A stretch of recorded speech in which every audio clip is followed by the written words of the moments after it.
1 अप्रैल को राजस्थान के करौली में हिंदू नववर्ष पर शोभा यात्रा निकली तो पथराव हुआ और हिंसा भड़क उठी।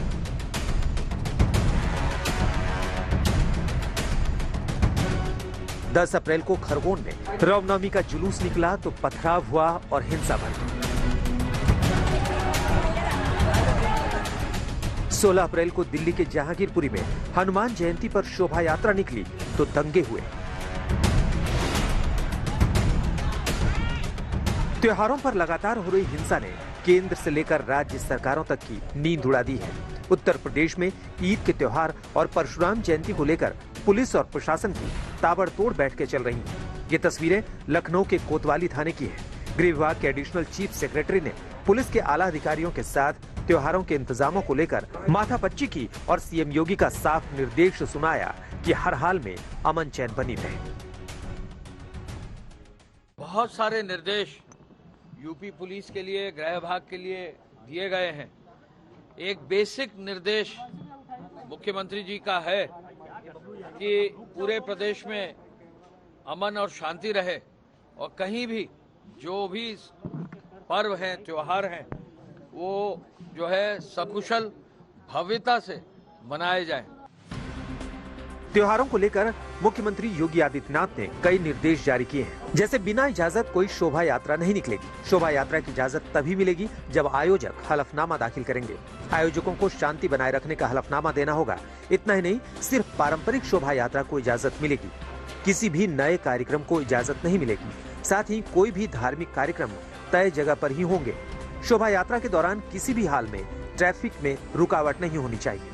पुलिस वालों को धर्मगुरुओं से भी संवाद करने के निर्देश दिए गए हैं। सोशल मीडिया पर अफवाह फैलाने वालों पर कड़ा एक्शन होगा।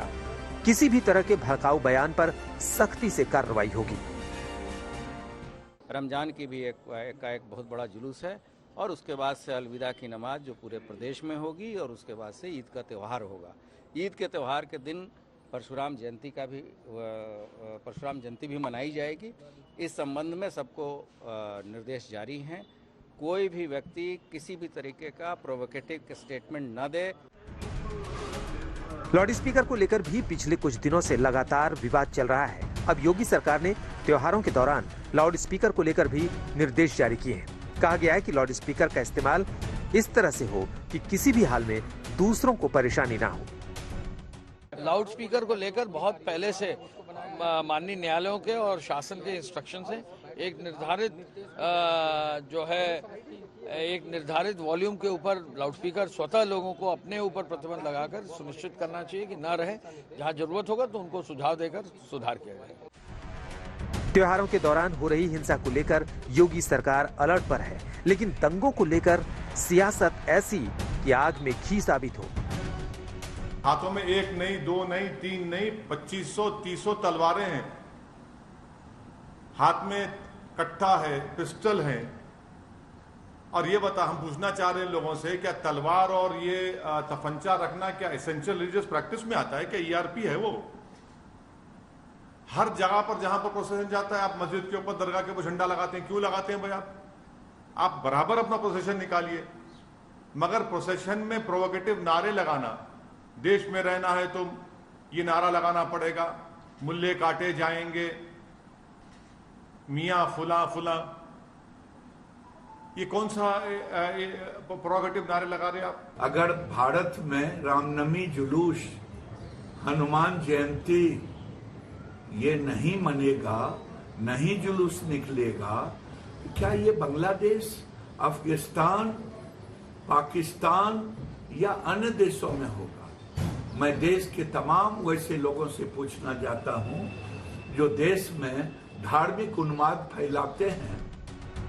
धार्मिक जुलूस में हिंसा और दंगों को लेकर विपक्ष बीजेपी को आरोपी बताता है तो बीजेपी विरोधियों को घेर रही है। हमें गुंडाई करनी नहीं आती, हमें स्कूल बनाने आते हैं। हमें लफंगाई करनी नहीं आती, हमें दंगे करने नहीं आते। पूरे देश में दंगे हो रहे हैं। कौन करा रहा है ये दंगे? कौन सी पार्टी दंगे करा रही है? सारे जानते हैं कौन सी पार्टी दंगे करा रही है। हमें दंगे करने नहीं आते। ऐसे इस देश के लोग नहीं चाहते कि दंगे हो। इस देश के लोग शांति चाहते हैं। इस देश के लोग शांति से जीना चाहते हैं। अगर आपको दंगाई चाहिए तो उनको वोट दे देना। आपको स्कूल चाहिए, मेरे को वोट दे देना। अगर आपको गुंडागर्दी चाहिए, उनको वोट दे देना। अगर आपको अस्पताल चाहिए, केजरीवाल को वोट दे देना। मेरे को दंगाई करनी नहीं आती, मेरे को गुंडाई करनी नहीं आती। मुद्दा बुलडोजर नहीं है, बलवे और बलवाइयों को रोकना है। और जो लोग मुद्दा बुलडोजर बना रहे हैं वो इस बात को इग्नोर करने की कोशिश कर रहे हैं, इस बात पे भ्रम पैदा करने की कोशिश कर रहे हैं कि कार्रवाई बलवे और बलवाइयों को रोकने की है।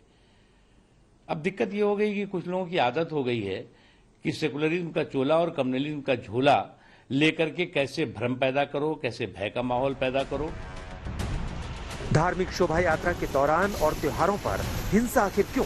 कहीं लगातार हो रहे दंगे किसी साजिश का हिस्सा तो नहीं? जांच एजेंसियों के सामने फिलहाल दोहरी चुनौती है। सवालों के जवाब भी ढूंढने हैं और शांति भी बनाए रखना है। आज तक ब्यूरो।